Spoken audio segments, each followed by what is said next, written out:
Hello guys, இன்றைக்கி நம்ம என்ன பார்க்க போகிறோன்னா கேக் தான் எப்படி பண்ணுறதுன்னு பார்க்க போகிறோம். அதுக்கு எக்கும் தேவையில்லை, பேக்கிங் சோடா தேவையில்லை, நீங்கள் குக்கரில் வந்து கீழே உப்பு போட்டோ இல்லை மண் போட்டோ வேக வைக்கணும்னு தேவையில்லை.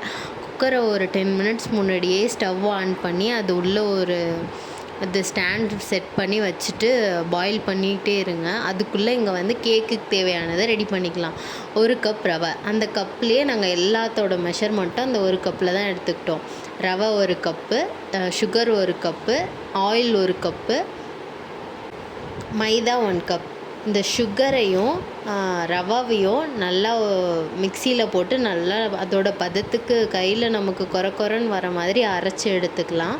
எடுத்துகிட்டு அதில் அந்த 1 கப் ஆயிலையும் பால் வந்து காய்ச்சின பாலை 1 கப் எடுத்து வச்சுருக்குறோமா அதையும் ஆட் பண்ணி நல்லா கிரைண்ட் பண்ணி விட்டுக்கோங்க. அது கூடவே 1 கப் மைதா மாவும் ஆட் பண்ணிக்கோங்க.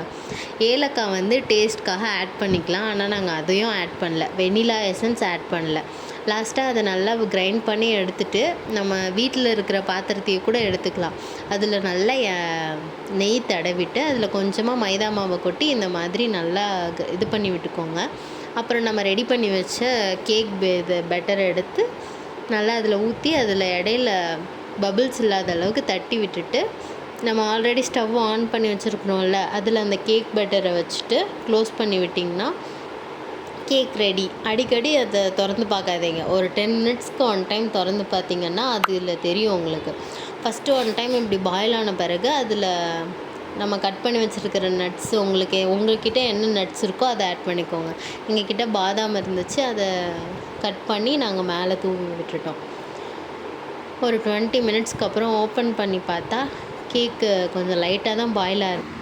ஃபஸ்ட்டு பார்க்கும்போது லைட்டாக தாங்க வெந்திருந்துச்சு. அதனால் திரும்ப க்ளோஸ் பண்ணி விட்டுட்டு ஒரு 40 மினிட்ஸ்க்கு அப்புறம் ஓப்பன் பண்ணி பார்த்தோம். கேக் நல்லா வெந்துருச்சு. ரெடியான கேக்கை எடுத்து ஒரு பிளேட்டில் எடுத்து வச்சிங்கன்னா நம்ம சூப்பரான டீ கேக் ரெடி ஆகிடுச்சு. சும்மா வீட்டில் இருக்கிறதுக்காக ட்ரை பண்ணி பார்த்தோங்க. ஆனால் கேக் வேறு லெவலுங்க. வீட்டில் இருந்த திங்ஸை வச்சு நீங்களும் இது போல் ட்ரை பண்ணுங்கள். இந்த வீடியோ உங்களுக்கு பிடிச்சிருந்தா லைக் பண்ணுங்கள், ஷேர் பண்ணுங்கள், கமெண்ட் பண்ணுங்கள். மறக்காமல் சப்ஸ்கிரைப் பண்ணுங்கள்.